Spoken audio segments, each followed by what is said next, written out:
Really ate up my last video talking about things you need to know before you start your first job. So this is the official corporate survival guide. So if you are about to start your first corporate job or you're transitioning to a new company, I kind of think you have to watch this video. This is honestly the corporate survival guide that would have saved me a lot of stress, a lot of drama. I just would have made my life easier, you know, while I get ready for work. Well, actually work from home, but I still like to just do a little bit of something so I don't look like a ghost on Zoom, you know? So naturally just starting off with sunscreen. But if you don't know who I am, my name is Emily Durham. I have been a recruiter for over 8 years. I'm a careers coach and I have a careers advice column with Canadian Business Magazine. I broke all of my corporate survival guide tips into categories, and the first is don't be hated.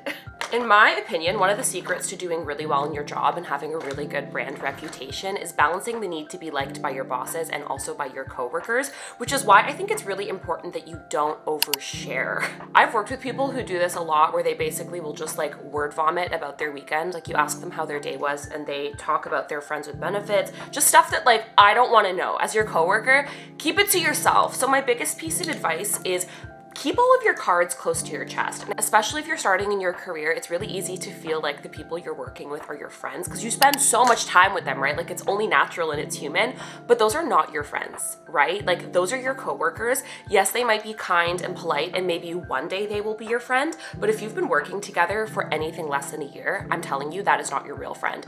Give it time, because at the end of the day, if something happened at work and they needed to throw you under the bus, I'm telling you they will. But also on the opposite end of that spectrum, you really don't want to be the person who is kissing ass all the time to your bosses and to your management. And I'm not saying that this is right, but I've worked at places where if your coworkers didn't like you, they literally made your life hell. Like they made it harder for you to get reports. You sat alone at lunch. It feels a lot like high school, if I'm being totally honest with you, the corporate world, especially when you're working like fresh out of university. Which brings me to my second point, which is you need to release the idea that there are cool people at work, because actually there are not. And I'm not talking about like cool, really nice people, like someone you look up to and admire. I'm talking about the person who's like a little catty, makes it feel like high school. Don't waste your time trying to impress that person, because that person probably is not going to go very far in their career, because most smart managers see through that stuff. Like they don't want someone like that in their management team, and they're not going to promote them. And you also just don't want to be associated with people like that generally and that be your personal brand, because that's not who you are. And in my opinion, for the most part, if someone is overcompensating, because I do think it's overcompensating, by being mean and catty and trying to assert their social climbing dominance at work, it's because they're hiding something, and what they're usually hiding is that they're not good at their job. Because if you were good at your job, why would you be an asshole? Oh my God, one of my favorite pieces of advice is to counter shit talk with kindness, because the worst thing that you can be known as in the office is the office gossip. Sorry if you can hear my dog playing. But it's easy to get sucked into that stuff, especially if you have an office cool girl who makes it sound like the only way you can bond with people is via talking shit and bonding over negativity. When you disarm bullies by saying things that are nice about the person they're trying to bully, what are they gonna do? Keep bullying them and prove that they're a huge asshole?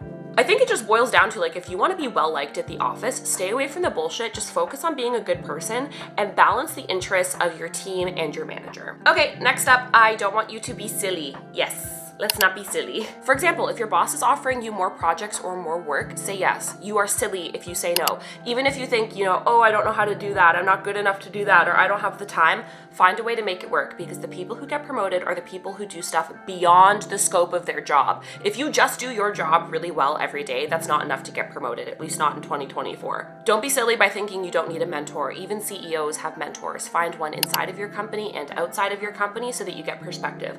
Reason for that is I only used to have mentors who worked at the companies that I worked at, and they kind of accidentally made me drink the Kool-Aid, where if something upset me at work, they'd be like, yeah, well, that person's a good person, or that's just how this company is, and then you don't have any perspective to be able to see if you want something else with your life, And I did. I wanted something else with my life, so get one of each. You deserve both. Don't wait too long to ask about what career development looks like. I would actually argue you should probably do this as early as in the interview. Don't be silly. Ask questions in meetings. If you don't know what people are talking about, ask. Smart people ask. I've been in meetings with CEOs, CFOs, COOs. When they don't know the answer to something, they ask a question because they're confident that people know they're smart and they know that asking one question doesn't mean that they're stupid.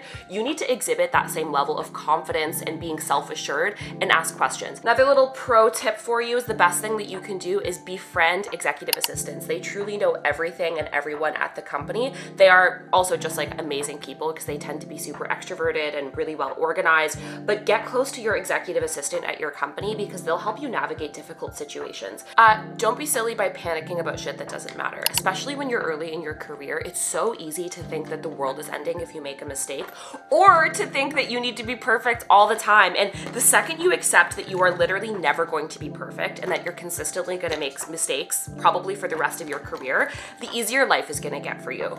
Don't be silly and stop minimizing yourself at work. If you're still using self-deprecating language in the office by saying things like, oh yeah, my project is only okay, I hope it's fine, or oh, I hope it's okay, ma'am.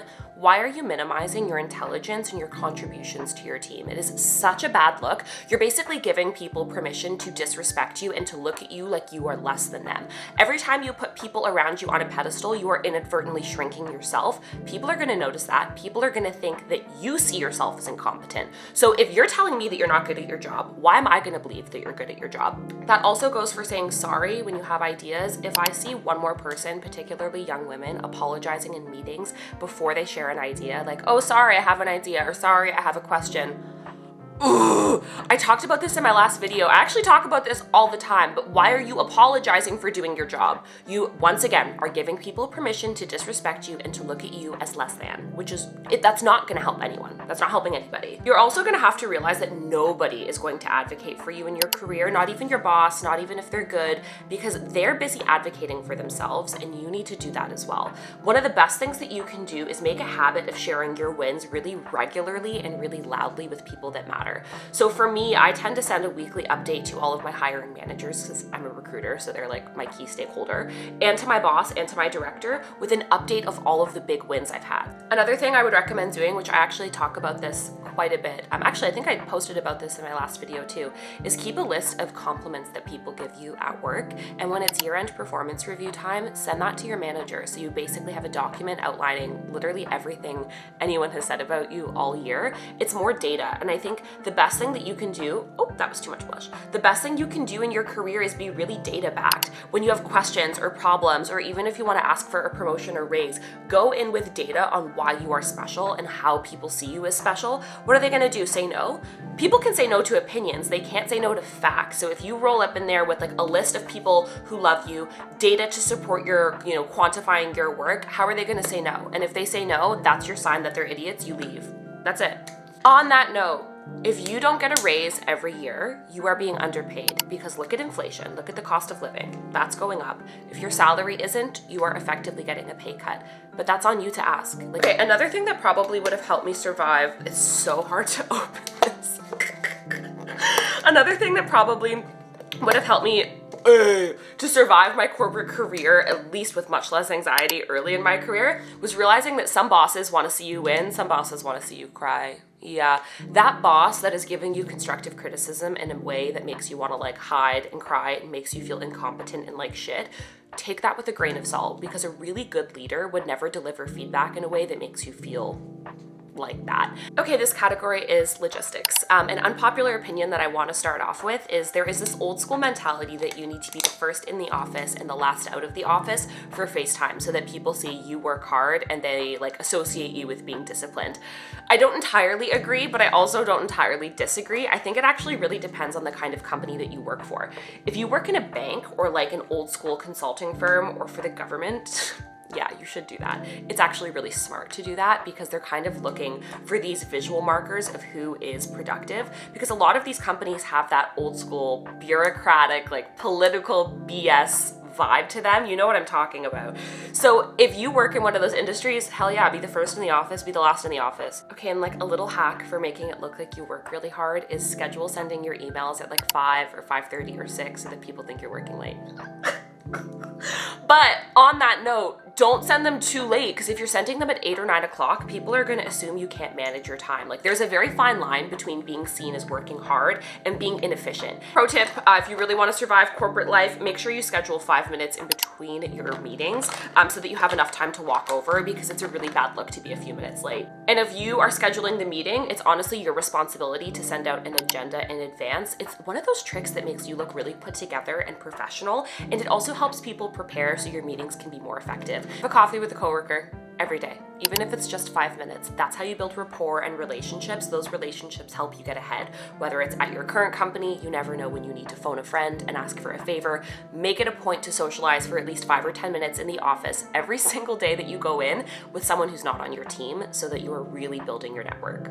I've said this so many times, but do not skip the small talk when you are in meetings, especially with people more senior than you. Carve out 3 minutes. Hey, how are you? What's new? Oh, that's great. How are your kids? Remember, hey, ew, what could you possibly be growling about?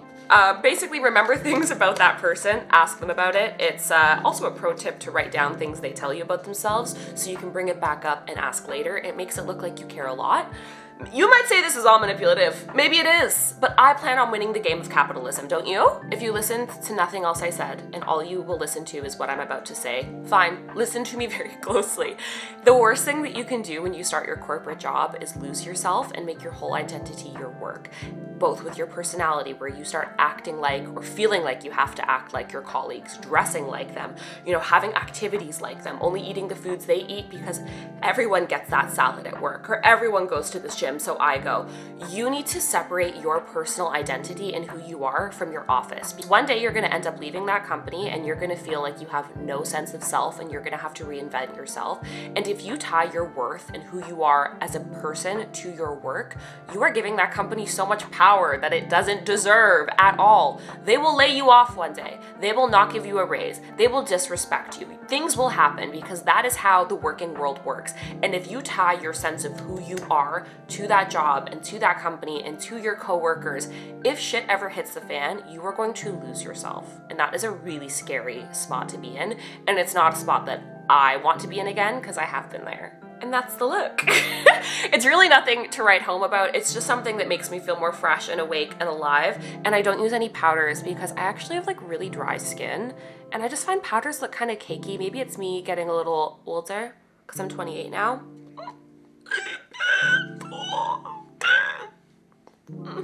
It's fine. Basically, babe, I believe in you. You're gonna be a stellar corporate legend. Make sure you're subscribing, because my job is to make sure you rock at your job. And if you have things you want me to cover, stuff you want me to talk about, let me know in those comments, because I really want to make sure I'm delivering content that is actually helping you. So feel free to do that. Don't forget to listen to my podcast. It's out every single Sunday, The Straight Shooter Recruiter. All right, I think I have to go do my job. Yeah, okay. Bye, babe.